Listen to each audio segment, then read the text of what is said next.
Bueno, hoy tenemos el agrado de contar con la presencia del director de la carrera, don Pablo Bordoli, licenciado en Kinesiología y un vasto currículum que en este momento no tendría en mente. ¿Lo puede contar él si quiere? Bueno, adelante. Qué raro esto del micrófono. Buenos días. ¿Cómo les va? ¿Bien? ¿Los del fondo oyen? Díganme la verdad, ¿están felices los del fondo cuando hay micrófono, no? Allá hay un sí clarísimo. Genial. Bueno, un poco la idea por la que las licenciadas Pierantoni y Torroletti me invitaron, la saben más ustedes que yo. Por lo tanto, intentaré cumplir las expectativas y si ven que no las cumplo, me hacen preguntas para que las cumpla. Sé que están abordando un tema que es muy delicado y que quizás cuesta entenderlo desde el primer año de la carrera, cuando la experiencia asistencial es nula. Y me refiero a la relación entre el kinesiólogo y el paciente. Por otro lado, suena tentador buscar una solución al problema. Para empezar a entender la relación del kinesiólogo con el paciente en años posteriores de la carrera, donde empiecen a interrelacionarse ya con los pacientes.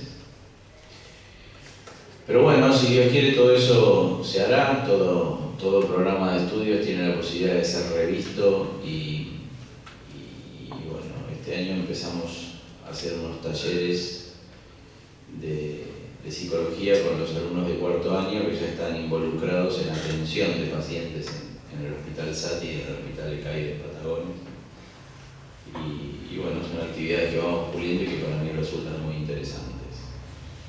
Pero lo importante de todo esto, para mí, es el relacionarse con el paciente y, vaya paradoja del destino, el paciente es gente. El paciente es una persona, es un ser humano. ¿Puedes creer? Y entonces, para mí es muy importante la cuestión de cómo nos va relacionándonos con otros seres humanos. La kinesiología es una profesión genial, fantástica y la elegiría 1000 veces. Ya les contaré algunas anécdotas sobre el tema. Y tiene dos cualidades básicas la kinesiología, que me parece importante que ustedes en su primer año ya las sepan, porque si en alguna de esas cosas ven que no andan bien, intenten mejorar o decir, bueno, me bajo acá porque esto no es lo mío. Una de las cosas es que es una profesión en la que nos relacionamos con gente todo el tiempo. O sea, a mí no me gusta la gente, quiero ser ermitaño, no me gusta socializar, no me gusta estar solo, quiero la soledad. Chao. O sea, es una profesión que necesita de la relación con la gente. Y no solamente con el paciente, sino con los colegas y con colegas de otras profesiones. Y la segunda cosa que tiene nuestra profesión es que es una profesión para ayudar a la gente. La esencia de la kinesiología es ayudar a los demás. Y eso también es fantástico, relacionarse con gente y poder ayudarla, con ciencia, con conocimiento. Y entonces a mí se me ocurre o me surge de repente una palabra esencial en este mundo del relacionarse con la gente, que es lo que tenemos que desarrollar en forma primera, que es el respeto. Yo siempre comparto en lugares donde me convocan para este tipo de conversaciones una frase que me gusta mucho, que dice: compromiso con la tarea, respeto con el paciente. Y para mí es esencial porque se encajan entre sí, van de la mano. O sea, una de las cosas esenciales de estar comprometido con lo que hacemos es la base de esto, que es el respetar a nuestros pacientes. ¿Qué implica respetar a nuestros pacientes? No faltarles el respeto, no tutearlos, eso casi que es obvio. El respeto por el paciente pasa por otras cosas esenciales. Y una es la puntualidad. El paciente siempre va a estar pendiente de nosotros. Y si nosotros llegamos tarde a verlo, si lo tengo que ir a ver a algún lugar, o si lo atendemos tarde y lo hacemos esperar demasiado, el paciente lo percibe como que no nos importa tanto. Un tema esencial dentro del respeto, entonces, es la puntualidad. Que obviamente todos tenemos demoras, retrasos y problemas, y el paciente lo tiene que saber para que se quede tranquilo que lo seguimos respetando. Estoy demorado por tal y cual cosa, hoy fue un día con muchos pacientes y tuve uno complicado, pero ya lo voy a atender. Y la otra punta fundamental del respeto por el paciente es el conocimiento. Y el conocimiento no termina en quinto año de la carrera cuando le demos el diploma universitario. Por el contrario, les diría que empieza.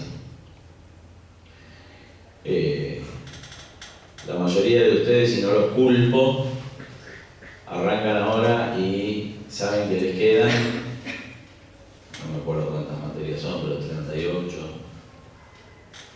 Me quedan 38 materias, ¿no? Bueno, ahora meto psicología, me quedan 37. Meto anato, me quedan 36. Meto oficio. Y así van metiendo hasta que les va a quedar el trabajo final de graduación. Meto el trabajo final y me gradué.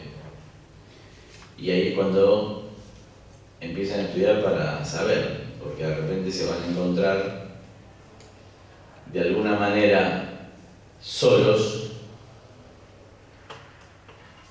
y de alguna manera solos con su conocimiento.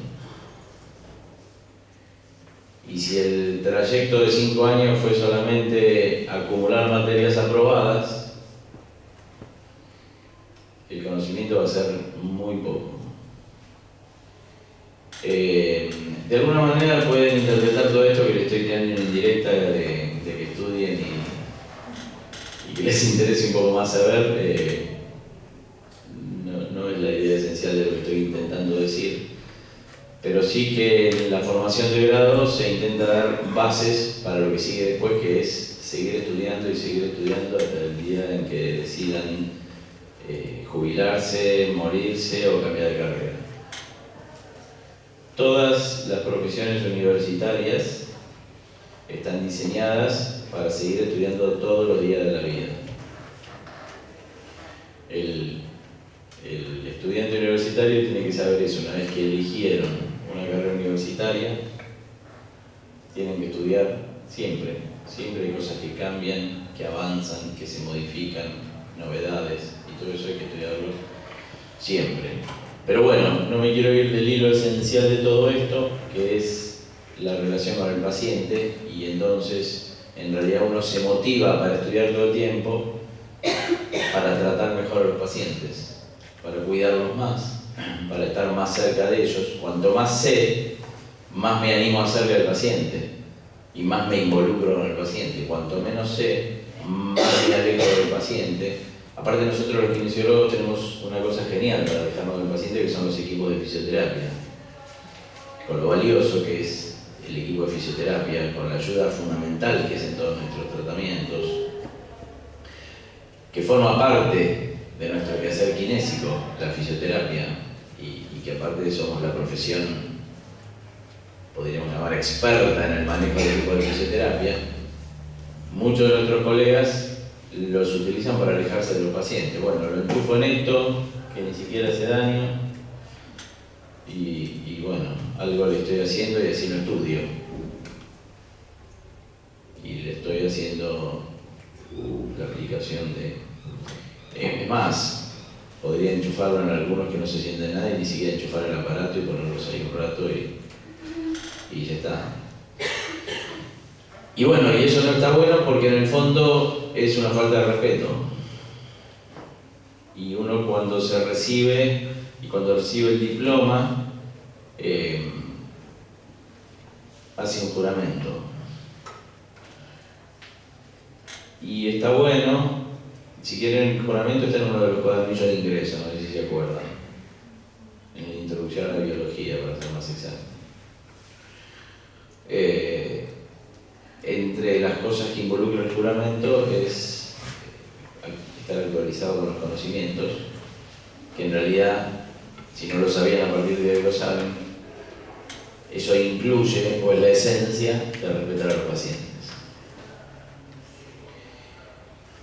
Todos tenemos, de todas formas, altibajos, o todos tenemos ciertas desazones en relación a la profesión y al estudio. Muchos de ustedes, o algunos, les habrá ido mal en algún examen y habrán pensado hasta dejar la carrera. Esto no es para mí, la universidad no es para mí. Y eso nos pasó a todos. Eso nos pasó a todos. A mí me pasó, yo estuve a nada, a cero de dejar la kinesiología cuando cursaba el tercer año. Y en esa época eran 4 años. Todavía eran 4 años de carrera. ¿Y por qué te decidiste a seguir? Bueno,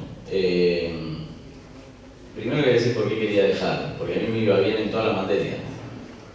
Yo ya era ayudante de anatomía, era ayudante de biomecánica, era una persona feliz, pero no me llenaba la profesión. Lo único que quería yo en ese momento era enseñar anatomía. No me importaba más nada.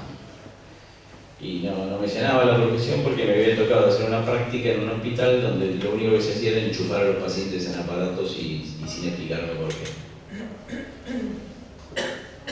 Y yo no quería eso para mi vida. Y lo único que tenía para ver era eso. Y si esto es lo que yo elegí, no lo quiero. Y entonces me quería ir. Tuve la suerte de que mi padre era médico clínico en un hospital de la ciudad de Buenos Aires, el Hospital Durán.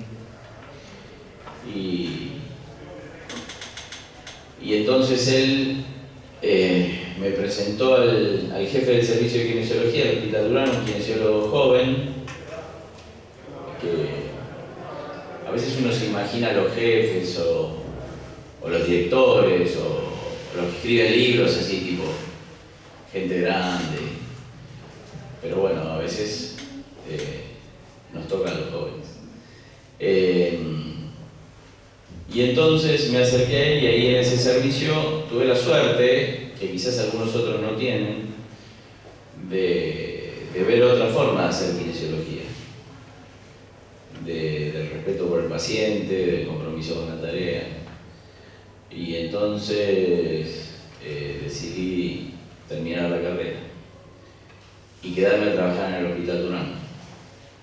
Bueno, lo que pasa es que después de quedarme a trabajar en el Hospital Durán implicaba que yo era el hijo de mi padre, y entonces eso me fastidiaba un poco porque yo quería mi carrera mía y no ganar nada por ser hijo de él, cosa que estuve de acuerdo, así que después de 3 años de seguir trabajando gratis en el hospital para aprender, me fui a una clínica que hacer un trabajo pago y bueno, aproveché esa excusa para dejar el Hospital Durán. Pero bueno, esto no venía con los altibajos de la vida, y a veces hay bajos y a veces hay altis también, ¿no? Hay cosas geniales. Y una cosa genial que me pasó en el Hospital Durán es cuando hice kinesiología sin hacer kinesiología y y con un colega, un gran amigo, el licenciado Oscar Altalef, en el Hospital Durán, cada kinesiólogo iba a la sala de una especialidad. El Hospital Sarti, por ejemplo, es un hospital grande, pero es muy pequeño al lado de lo que es el Hospital Durán, que no es el más grande de la ciudad de Buenos Aires. O sea, imagínense un monstruo, ¿sí? De un poco más de una manzana, con muchos pisos de alto, una cosa impresionante. Bueno, y yo con mi colega Oscar íbamos a la sala de geriatría. Siempre me gustó la atención en geriatría y fue lo que más hice durante toda mi carrera, que hice de asistencialismo, asistencia. Y me acuerdo que nos frenó en el pasillo el médico jefe del servicio de geriatría y nos dijo: la paciente Juanita de la cama, no me acuerdo el nombre de la paciente, pero me gustó bautizarla Juanita, de la cama 32, hace 3 días que no se levanta y necesitamos que se levante porque se está atrofiando cada día más, porque necesitamos que camine, porque se va a escarar, se va a lastimar el cuerpo de estar todo el tiempo acostada. Y entonces dijimos: déjenos en nuestra mano, no se preocupe, ahí vamos. Yo tendría 20, me recibí a los 21, así que tendría 22, 23, y Oscar tendría 23, 24, un año más grande que yo. Y nos fuimos a ver a la abuelita de 80 y pico. Bueno, abuela, vamos, nos tenemos que levantar, vamos. Nada, no quería, no, yo me voy a morir acá, no. Bueno, está bien. Salimos al pasillo. ¿Qué hacemos? ¿Qué herramienta kinésica recién recibido? ¿Qué herramienta kinésica utilizamos? Bueno, espera, me dice Oscar. A ver, vamos a intentar de otra manera. Él tenía alguna experiencia más que yo, porque se había recibido un poco antes, entonces dije: bueno, vamos a escuchar al maestro. Y entonces Oscar le dice: ¿cómo le va, abuela? ¿Todo bien? Sí, yo tengo una hermanita chiquita y le quiero hacer un regalo, no sé si usted sabe qué le puedo regalar. Y en mi época se regalaba saquitos tejidos, le dice. Ajá. Y bueno, pero yo no tengo quien teja, ¿sabe que mi novia no teje? No, bueno, ¿usted sabe tejer? Sí, claro. ¿En serio que sabe tejer? ¿Y usted me podría enseñar a tejer? Sí, claro. ¿Y cuándo podemos empezar? ¿Podemos empezar ya mismo? Sí, claro. A ver, ¿cómo la señora se sentó? Y dijo: tráigame las agujas y empezamos a tejer. Y bueno, la sentamos. A partir de ese día la señora empezó a sentarse todos los días y le tuvimos que llevar agujas. ¿Vos también aprendiste a tejer? No. Nunca entendí que esa cosa no fue chino básico. Esta querida abuela empezó a curarse sin ningún medio kinésico directo, pero sí a través del movimiento, que es el medio y la herramienta kinésica. Logramos que se siente por un interés. ¿Vos habías aprendido eso al final? Sí. Ok. Igual no quería cuidar el testimonio. hay otra herramienta kinésica ahí, ¿no? Que es el vínculo. Bien, bueno, ahí digo. Sí. Pero, por otro lado, no es que nosotros solamente hicimos la de... Porque si no, ahora todo el mundo, cuando ve a alguien postrado, va a pensar que con decirle ábrete sésamo, se abre la puerta. No, obviamente le caímos en simpatía. El relato no fue tan breve. Hubo que charlar con la abuela un rato largo, preguntarle si tenía nietos, cómo se llamaban. Fue una cuestión de generar un vínculo. Y así, a partir de eso, y siempre recuerdo esa anécdota porque fue de las primeras de mi carrera, me di cuenta que lo esencial del tratamiento kinésico, sin vínculo no hay nada. Sin vínculo uno no logra que los pacientes hagan ejercicio. Sin vínculo no logra uno que los pacientes digan la verdad. Otra de las frases que siempre digo y que me la robó, quiero aclarar esto ante Sí, ante las cámaras, que el doctor House me robó la frase "los pacientes mienten". No sé si alguno de ustedes vio o ve Doctor House, pero los pacientes mienten. Y la única forma de lograr que mientan lo menos posible y que de tanto en tanto nos digan la verdad es generando un buen vínculo. Es como con los hijos. El adolescente es un ser humano que miente, entre otras cualidades del adolescente. Tiene que mentir para generar su propia individualidad. Después las psicólogas se lo van a explicar mucho mejor que yo y debe haber otras cosas en la adolescencia. Pero esto lo digo como padre de adolescentes. El adolescente necesitamos, yo también, y ustedes lo harán y lo habrán hecho, mentir para ir a algún lugar porque no lo dejan y esa necesidad de generar su propia identidad a través de la mentira, digamos así. Y entonces el éxito de esa mentira después se traslada a las cosas en las que la necesito y me va a dar éxito. Muchas veces en la salud, ¿qué es lo que nos sucede? Cuando nos enfrentamos al profesional de la salud, nos da una lista de defectos y de cosas horribles. Es muy difícil que un profesional de la salud nos diga qué bien que está, no necesita kinesiología, no tome más estas pastillas. El profesional de la salud es un profesional, porque aparte uno va a consultar cuando el dolor ya es insoportable, cuando el brazo ya no lo puede mover. Entonces es inevitable que ese encuentro sea para malas noticias. Y como no me aguanto mucho las malas noticias, porque en realidad me dejé estar y no es tan grave esto, porque yo puedo seguir haciendo casi todo, pero vengo porque ya me duele y no puedo más. Entonces siempre un poco hay que mentir para que no me encuentren tan mal. Y un poco el vínculo lo que logra es que de tanto en tanto se le escape alguna pequeña verdad al paciente y eso es genial porque a partir de ahí podemos empezar a construir modalidades de tratamiento y de ahí van a empezar a encontrar que muchas veces algunas cuestiones relacionadas directamente con el vínculo les va a llevar al éxito terapéutico.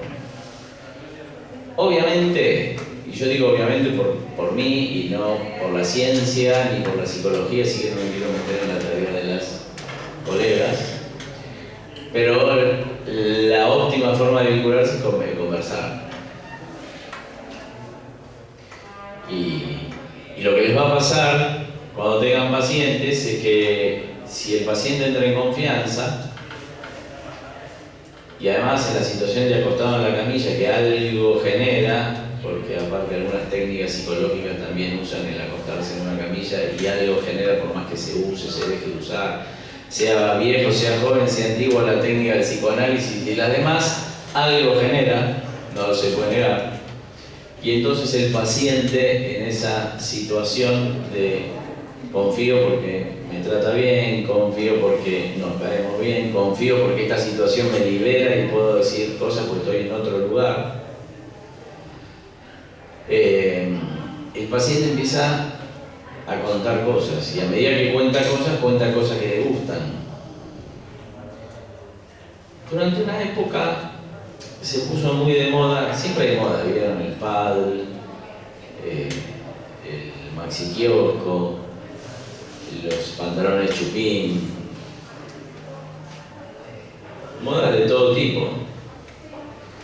Y entre las modas terapéuticas, ¿sí? Comer sano, comer verde, comer yogur, todas esas cosas que te salvan la vida, pero que tiempo después, cuando ya se agota, le encuentran 500 millones de defectos a lo que hace un año atrás era genial y va a servir eternamente y aparece el brócoli y la palta. Y después ya el brócoli y la palta van a ser cancerígenos en algún momento seguramente y va a parecer que lo mejor es comer lechuga y vamos a estar todos comiendo. Pero bueno, entre las modas terapéuticas del movimiento, la salud y la kinesiología apareció la natación. Entonces te dolía el dedo gordo y te mandaban a nadar, tenías escoliosis y te mandaban a nadar, salías de una lesión cualquiera y te mandaban a nadar, de repente se dieron cuenta que a veces mandándote a nadar no te hacía tanto bien y entonces empezaron a inventar lo que es la hidroterapia, cosa que se hace acá en Carmen de Patagones, y van a tener en una materia, no me acuerdo si es técnicas 1 o 2, la posibilidad de participar del tema de la hidroterapia, que es muy interesante, muy serio, muy sano. O sea, que de repente esa moda alguien la toma en serio, la estudia, la investiga y la hace como corresponde. Y entonces de repente empezaron a hacerse ejercicios en el agua. Bueno, ya que los mandamos a nadar, hagamos el ejercicio que le hagan bien, porque nadar crawl le duele, le molesta y no nada. Pero en realidad faltaba la pregunta preliminar. Y esa pregunta preliminar a veces se obvia. Ahora les voy a decir cuál es la pregunta. A veces se obvia cuando uno tiene un buen vínculo con el paciente y no necesita preguntarle cosas porque te das cuenta. O no les pasa con los amigos, que a veces no necesitan preguntarle si está bien o está mal porque se dan cuenta. Un buen vínculo es eso, darse cuenta de lo que le pasa al paciente sin que se necesidad de que me lo cuente. Porque quizás hasta me miente, pero yo ya sé cómo sos. Y la pregunta es muy sencilla. ¿Te gusta nadar?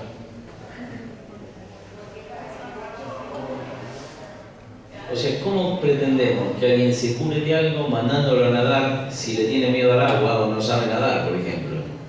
O no le gusta nadar, o la pileta le quedan 50 cuadras y no va a ir jamás. Va a ir una vez por mandar el kinesiólogo, a la segunda cuando ve que es un chino, que tiene que hacer 50 cuadras, cambiarse la ropita, ponerse el traje de baño, nadar 1 hora, salir, ducharse, sacarse el cloro, volverse, pasan 4 horas de la tarde por un ratito nadando.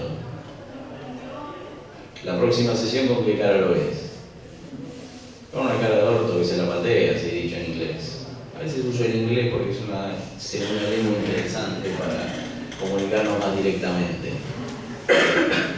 Entonces, una de las cosas fundamentales del vínculo es darme cuenta de lo que le gusta al paciente. Yo tenía un paciente que amaba el buceo, ¿podés creer? Un paciente que amaba el buceo, o sea, el tipo... Buenos Aires. En Buenos Aires.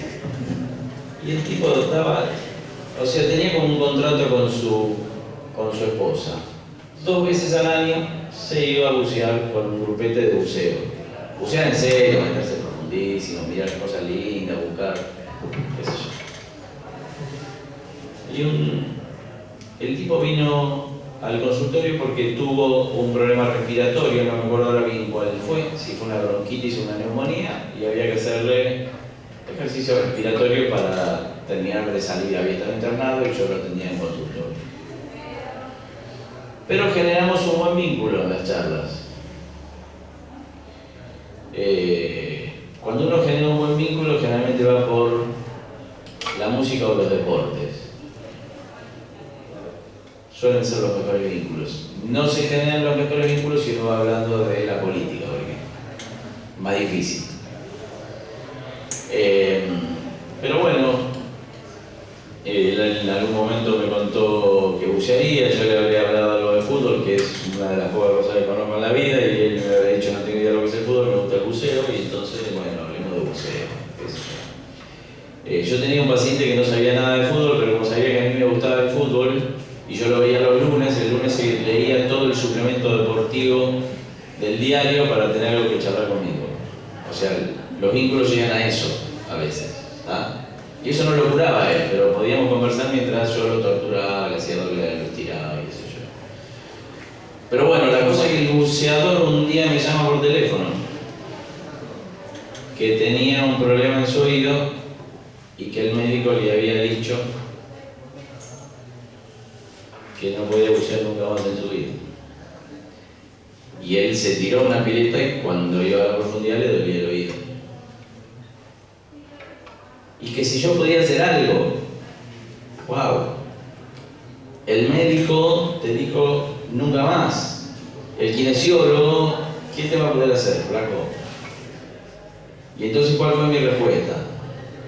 Te espero mañana a las 5, obvio. Nos queremos, algo tenemos que hacer, algo tenemos que encontrar juntos, aunque sea consolarte de una risa y decir, el médico tiene razón, no hagan nunca más esto. Pero esa era la esencia. Porque a mí, con el vínculo el tipo me tiró la responsabilidad de su oído de alguna manera. Porque ya la medicina le había dicho, chau, nosotros no podemos hacer más nada. y no buceé nunca más. Y entonces yo le pregunté a este amigo, paciente, no amigo, ¿cuánto te gusta bucear? Un montón, me muero. Este año, la vez que tenía, le tuve que decir a los muchachos que no iba. Lloré 3 días, no puedo más. Bueno, yo nunca había tratado un problema de oído, o sea, nunca se me ocurrió en la vida, no había hecho ningún curso en nada. Conocía la vía auditiva gracias a que me enseñaba anatomía, nada más. Y entonces, ¿qué le dije? Tenemos 2 caminos, ¿nos rendimos o no nos rendimos? ¿Cuál querés? No nos rendimos. Bueno, buenísimo, el vínculo está bueno, queremos ir los 2 por el mismo camino. ¿Qué podemos hacer para no rendirnos? Les estoy aclarando además que no existía la telefonía móvil, les estoy aclarando además que Google no estaba ni en los planes de nadie, les estoy aclarando además que no había posibilidad de internet como hay ahora, recién aparecían los primeros correos electrónicos y alguna página web. O sea, no había información sobre el tema. Y bueno, ese vínculo lo fortaleció y lo pudimos empezar a llevar adelante gracias a algún tipo de conocimiento que empezamos a desarrollar. Y entonces lo primero que le dije, mañana anda a la pileta y decime a qué profundidad te empieza a doler el oído. Entonces el tipo agarró, se ponía una regla con 1 centímetro y midió a cuánto le dolía el oído. Le digo, bueno, 1 mes nadá sin llegar a esa profundidad. Y así pasó. Bueno, después de 1 mes que nadó, le dije, ahora probá un poco más. Y entonces había ganado 10 centímetros. El oído me empezaba a doler cada vez más abajo. Hasta que un día le dije, anda por Buenos Aires, hay unas piletas muy profundas donde practican ¿cómo se llama? El trampolín. Saltos ornamentales. Y entonces le dije, no hace falta que te tire del salto ornamental, porque aparte con la velocidad que vas a caer vas a ir muy rápido y muy profundo. Y le bajás la piletita como si tuvieras 70 años por la escalerita y empezás a ir lo más profundo que puedas. Bueno, y el día llegó y volvió y volvió a bucear. Y esto lo fortaleció la confianza que tenía en mí, porque yo no sabía nada de lo que estaba haciendo. Esta es la verdad. Y yo me puse a inventar estas cosas porque el tipo me dio pena. Pobre tiene que dejar de hacer lo que más le gusta hacer en la vida. Digo, si yo tengo que dejar de jugar al fútbol, me muero. Sigo jugando. Muy bien, entonces, para establecer el vínculo, lo que decíamos antes que lo importante es el diálogo, porque a través del diálogo podés entender a tu paciente, podés respetarlo más y podés conocer sus gustos para saber si lo podés o no lo podés mandar, por ejemplo, a natación. Muchas veces se prohíben cosas de por vida y es una locura. Es una locura. Hay les encanta leer, ¿no? A todos. Hay un libro de Gabriel García Márquez, ¿lo ubican? ¿Qué escribió Gabriel García Márquez? ¿Cuál? Ya te escuché. ¿Cuál por ahí dijeron? 100 años de soledad. Muy bien. Premio Nobel, la novela más linda de todos los tiempos. Gabriel García Márquez.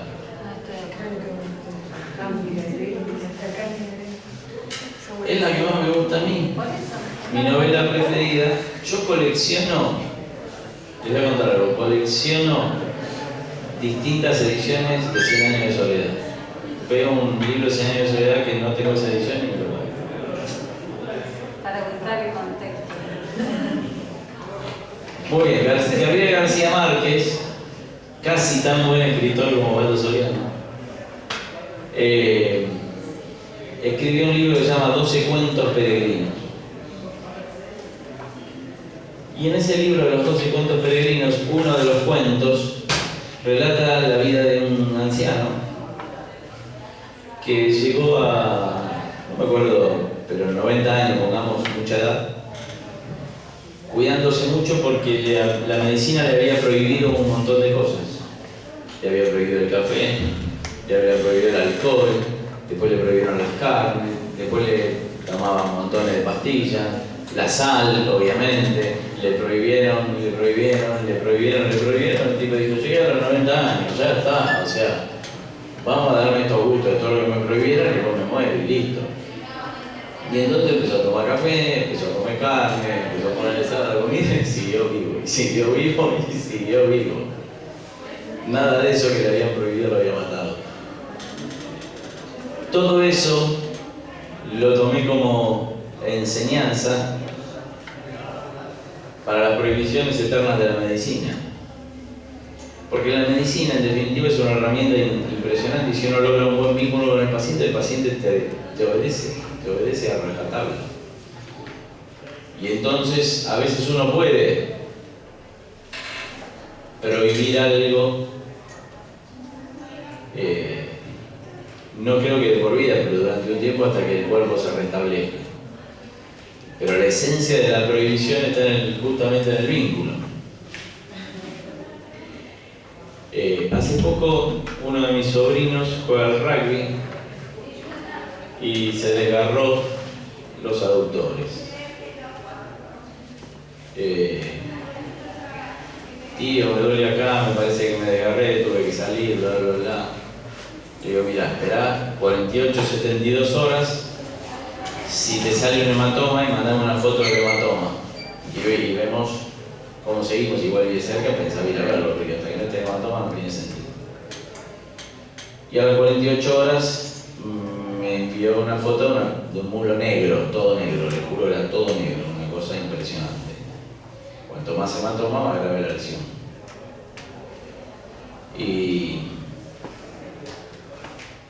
Y entonces, bueno, le di algunas medidas higiénicas para cuidarse, para evitar el dolor, que haga un reposo relativo, pero que no iba a poder obviamente ni entrenar, ni jugar, ni nada, y la parte de entrenar al rugby o al gimnasio.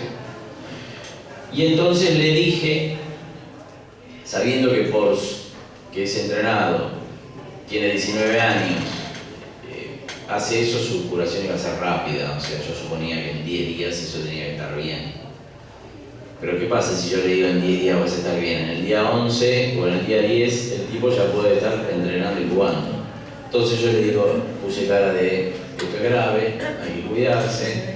Claro, pensá en 21 días. El vínculo que tengo con mi sobrino, porque alguna otra vez me consultó por otra cosa y resultó bien, hizo que me obedeciera a rajatabla. Me obedeció tanto que el tipo, listo, dejó todas las cosas y yo me olvidé también. O sea, ya está, me olvidé de mi sobrino, pero yo a los 10 días tendría que haberlo llamado para ver cómo estaba, para decirle, listo, ya está, chabón, andá y entrená. Y entonces más o menos al día 12, el tipo me llama y me dice, tío, ya no me duele, ya se fue el hematoma, yo me siento bien.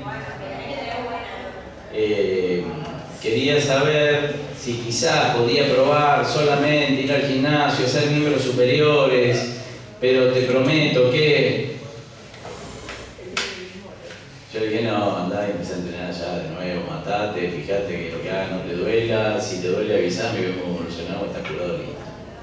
Pero fíjense que también fue un vínculo generado, más allá de que era un vínculo familiar, que ese sería otro como capítulo aparte, ¿no? Porque les recomiendo nunca se hagan cargo de la curación, por lo menos importante, de un pariente mucho menos psicológico. Porque pueden conocer secretos que no quieren conocer. Yo lo que quería preguntarte, ¿a vos te parece que...? Quería preguntarte en esto del plagio que te hace el Dr. House, si vos crees que realmente los pacientes mienten a los profesionales de la salud o más bien se trata de mentirse a sí mismo y de resguardar esa imagen para sí mismo y que por ahí al ponerse en juego en el vínculo, bueno, puede ser leído desde afuera como una mentira al médico. ¿Qué opinas sobre eso? A ver, yo pienso que no es una mentira que genere un castigo por mentir. O sea, no es una mentira en la cual uno busca engañar. Por eso es muy probable que se relacione con algo de uno mismo. Está muy relacionado con el amor propio y hasta lo podemos extender al tema de la destreza y la torpeza. Algunos de ustedes les gustarán los deportes y quizás lo desarrolla y quizás les gusta jugar al hockey sobre hielo, pero no hay pistas de hockey sobre hielo en Viedma, entonces tienen que jugar al hockey sobre césped. Pero igual juegan bien, se divierten bien, no es sobre hielo, pero la pasan bien y les gusta y lo hacen.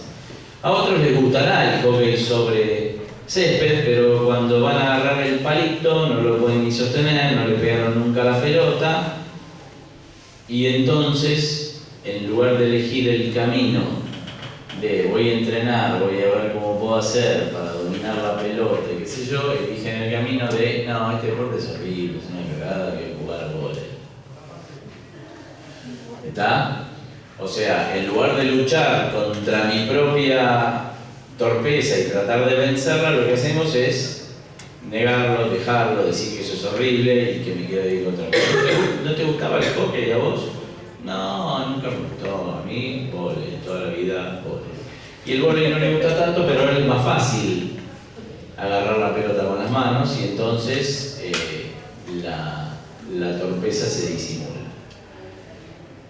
Y esa también es una forma de mentirse a sí mismo y relacionada justamente con esto. Entonces, todo lo que me haga ver como torpe, y no es culpa de esa persona, culpa mía, es culpa de la sociedad en la que vivimos.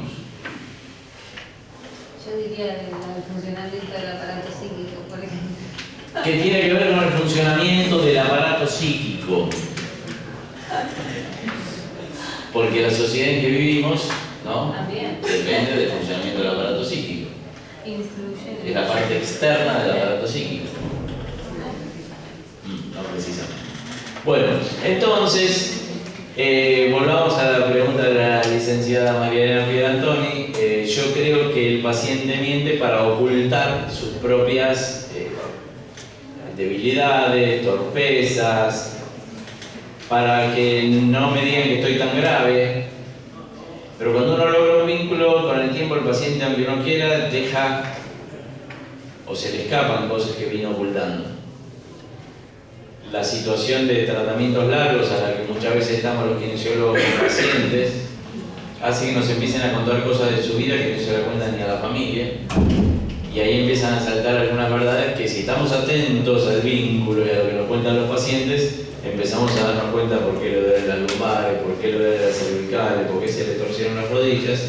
Es lo que yo denomino, y digo yo denomino porque nunca lo leí en ningún lado, el fisioanálisis. Porque el psicoanálisis, se lo pueden explicar mucho mejor Georgina y María Elena, tiene que ver con la psiquis, el análisis de la psiquis, y debe tener una historia larguísima y tiene amantes y detractores, que es un debate al que no me voy a meter en este momento porque aparte voy a perder con la guerra. Pero ya que tenemos una mente y un cuerpo que es una unidad, pero de repente cuando hablamos del psicoanálisis hablamos de la parte mente, yo creo que hay una parte del cuerpo que ponemos en nuestro análisis y que van surgiendo cosas. Y acá mi amiga y compañera la licenciada Pamela Palma, que está acá con nosotros, seguramente va a apoyar esta cosa de que cuando los tratamientos son largos empieza a recordar, sí, cuando tenía 5 años me caí de la hamaca y el primer día de la consulta no me lo contó porque me lo ocultó, no me lo contó porque no se acordaba.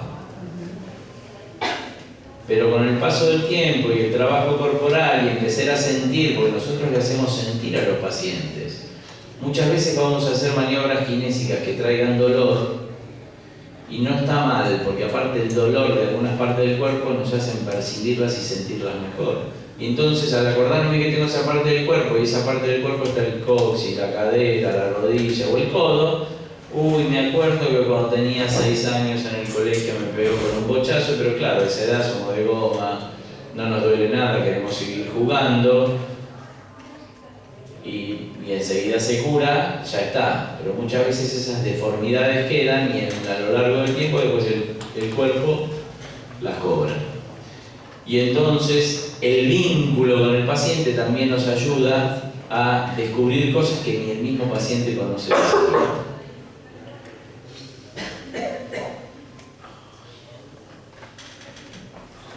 Una vez tenía un paciente. ¿Cómo estamos de hora? Estamos. Muy bien, yo voy a contar la última anécdota de mi carrera de este año 2017, 31 años de kinesiólogo, cumplo también. Tenía un paciente, Arturo, tenía artritis reumatoidea. La artritis reumatoidea es una enfermedad de las articulaciones, artritis reumatoidea, reumática, es deformante. Se inflaman las articulaciones y se empiezan a deformar. Y entonces al deformarse, la persona entre la deformación y el dolor pierde fuerza. Y entonces la persona tiende a hacer cada vez menos cosas. Pero aparte la artritis reumatoidea depende mucho, es una de las enfermedades reumáticas reconocidas como autoinmunes, o sea, provocadas por el propio cuerpo del paciente. Y es muy discapacitante. Bueno, el paciente estaba todo el día sentado y yo lo que hacía era, se semiparaba, lograba acostarlo en su cama. Él tenía la cama, una silla y la silla de ruedas para movilizarse. No quería estar todo el día en la silla de ruedas, así que tenía un sillón al lado de la cama donde se levantaba a la mañana, se higienizaba, venía la enfermera, qué sé yo, lo ayudaba y ahí veía la tele y ahí comía. Y después tenía una silla de ruedas para salir. Era una persona muy humilde, vivía en una casa chiquita, en una pequeña habitación. Y yo lo que quería era, como no iba a tener mucha fuerza, la única forma que yo tenía que él caminara era trabando las rodillas. Pero no lograba trabar las rodillas. Y entonces no se podía mantener de pie. Entonces él a veces se ponía de pie, pero se cansaba porque estaba, si ustedes ahora se paran y están un rato largo así, con las rodillas en inflexión, como están los arqueros cuando van a atajar penales, se van a cansar en un rato. Bueno, esta persona, que de por sí estaba enferma, débil y con algún sobrepeso, se cansaba 20 veces más que nosotros lo haríamos ahora. Bueno, la cosa es que venían las vacaciones y yo me iba de viaje y yo no quería que él se quedara sin su atención kinésica porque él la disfrutaba mucho. Yo me daba cuenta que él disfrutaba mucho de eso. Y entonces le pedí a un colega que me reemplace esos días de esas semanas de vacaciones mías. No era mucho. Pero bueno, vino el colega a una sesión conmigo y a la siguiente ya se quedaba él solo, como para que lo conozca, para que viera cómo trabajábamos. Obviamente el colega es otra persona y inventaría cosas nuevas que a mí me vendrían bien, pero yo quería más o menos y también el paciente necesitaba esta cosa de, a ver, quiero conocerlo antes porque si no, estoy acostumbrado a usted, Pablo, qué sé yo. Bueno. La cosa es que mi colega viene conmigo a la sesión del paciente y cuando viene la parte de ponerse de pie y hacer fuerza para trabar la rodilla, adelante de mi colega lo logra.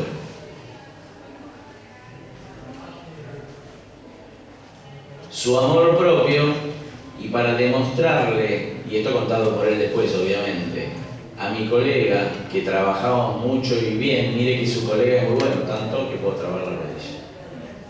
Así que usted va a tener que trabajar arduo para estar a la altura del genio que me hizo trabar la rodilla, cosa que yo no podía trabar la rodilla y evidentemente podía él trabar la rodilla porque lo logró ahí en ese momento con mi colega delante.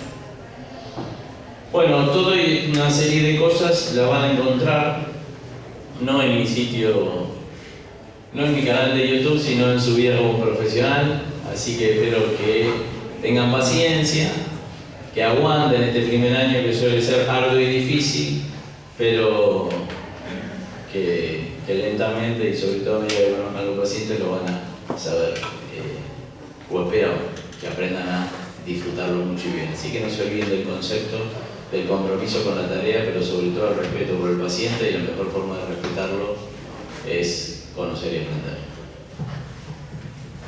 Bueno, te agradecemos mucho, Pablo, y me parece que este último ejemplo especialmente sirve también para demostrar que el vínculo también es una herramienta del kinesiólogo y es la más efectiva y la primera y por la que hay que trabajar, ¿no?, en este marco de respeto, porque tiene probados efectos terapéuticos, el vínculo por sí solo, ¿sí?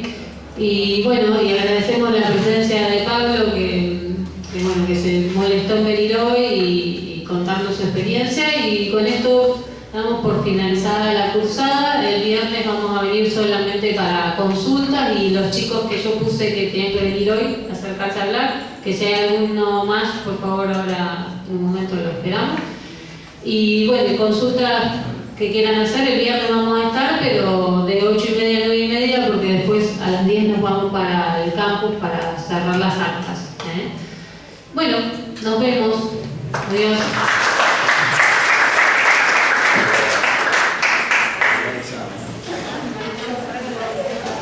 Claro.